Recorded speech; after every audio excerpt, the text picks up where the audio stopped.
So the purpose of the granules is that they are holding on to material that are within the cell, and then when that cell is triggered, normally by, we've talked about cytokines, which are chemical signaling agents in the body, a granular cell triggered in the right way will degranulate, meaning it will shoot out these chemicals that are inside these little granule storage areas. Today, our topic is going to be mast cell problems. Now, you may or may not have heard of mast cells or mast cell disorders like mast cell activation syndrome or mastocytosis, the disease, or any flavor in between, but that's what we're talking about in these 4 sections today on the podcast. So the first one, I think, is always a good question to answer, which is, what are mast cells? What do they do for us normally? Like usually if our body has a particular cell type, it's got a job to do, and that's the case with the mast cells. And then what happens when they so-called go wrong? So obviously if there is a disorder called a mast cell activation syndrome, and there's a disease called mastocytosis, which has some variety to it, there can be places where these things sort of are not working in our favor anymore, at least giving us symptoms. What I want to start with is there are a group of cells in your body. Many of them are what we would consider immunologic, meaning that they do something with the immune system. That could be in a limited fashion, such as some of the clotting cells, could be in a broad fashion, such as the T and the B cells that we've talked about, and the natural killer cell family. And within all of these cells, there are groups of them, of which some of your white blood cells fall into, and platelets fall into, and certain other things, such as the mast cells that are called granular cells. Now, they're called granular cells because a long time ago, when we were using light microscopes and staining things so that we could see them, we noticed that some, for example, white blood cells had no granules in them, little dots, and some had granules in them. So in the white blood cell world, we divide them into the granulocytes and the agranulocytes, or things without granules. Well, there's other things, as I said, like platelets, etc., that have that. Now, mast cells are a specific type of immune cell that falls into the granular category because they have these little granules. So if we fast forward past, the olden days of just light microscopy and cell biology was very rudimentary, and then we start looking at culturing cells and taking them out and putting them under stress, doing other stuff, what we saw was, well, these granules have a purpose, right? So the purpose of the granules is that they are holding on to material that are within the cell, and then when that cell is triggered, normally by,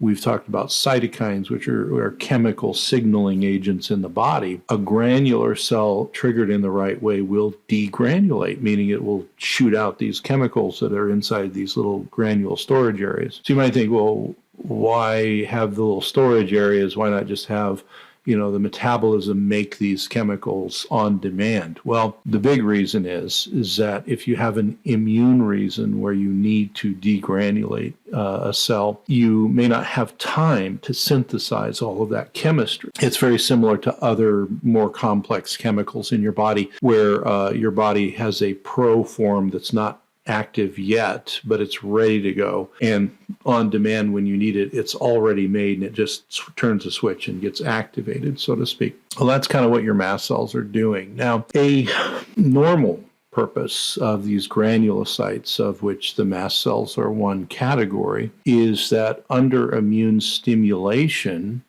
we wind up having them degranulate, and then they release other chemicals that either help us with our direct immune response, maybe help to attract other immune cells to the area, maybe help with access to the tissues, such as opening up the capillaries, creating local inflammation, helping big white blood cells move in and out of the capillaries, all manner of things that go on. So you could see if I have these, granular cells and they're there, and then they get triggered by an inciting event. Let's say my immune system needs some help, and then they degranulate, and they basically shoot all of these chemicals out in the area, and then those chemicals help with my immune response. That's going to be a really positive thing, right? I'm going to have a good immune response. So we talked about that in a number of cases, that the initial part of the immune response can be very inflammatory, but we want that.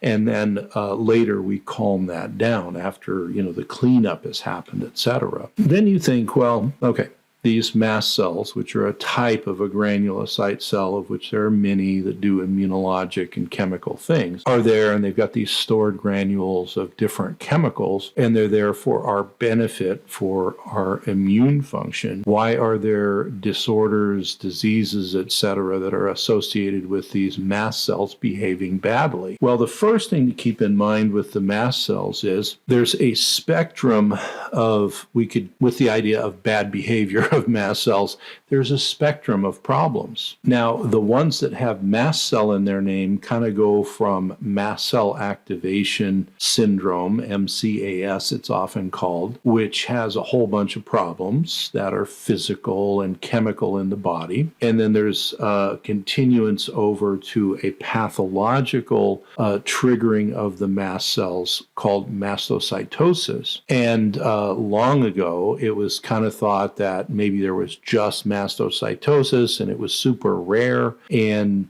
if we were seeing these other inflammatory things in people, it probably wasn't mastocytosis. And the reason for that is that the testing and assessment on that far end of the pathological spectrum of mastocytosis is not the most specific in the world or sensitive.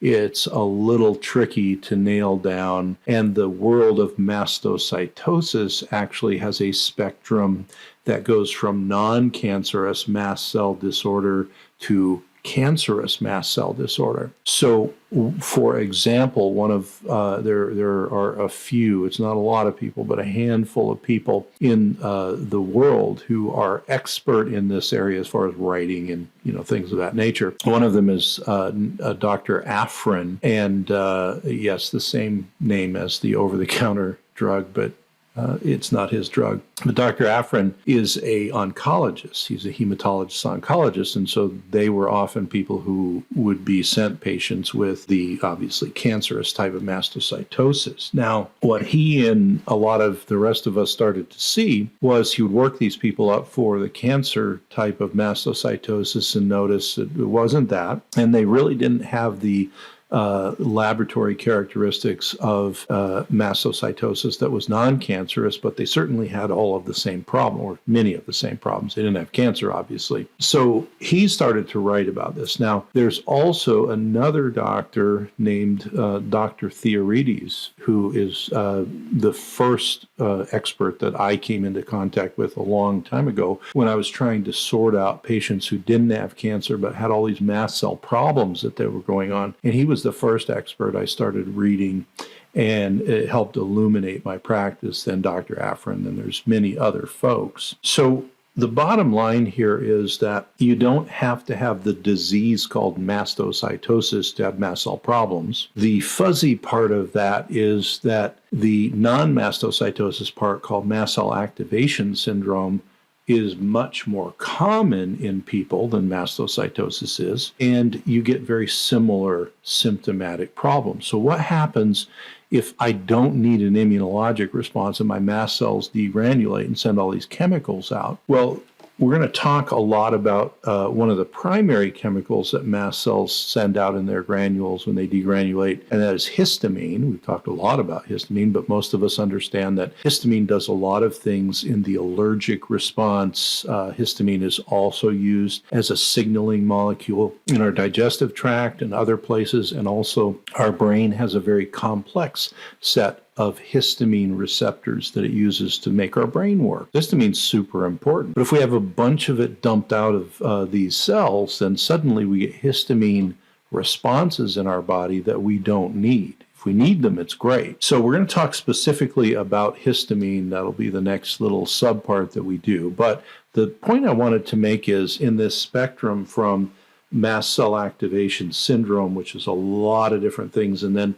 mastocytosis. When these cells degranulate, we get histamine symptoms, but granules contain many, many other chemicals. They contain some chemicals that are neurotransmitters if it's in our brain. If they're a peripheral, like in anywhere else in the body, it's not your brain.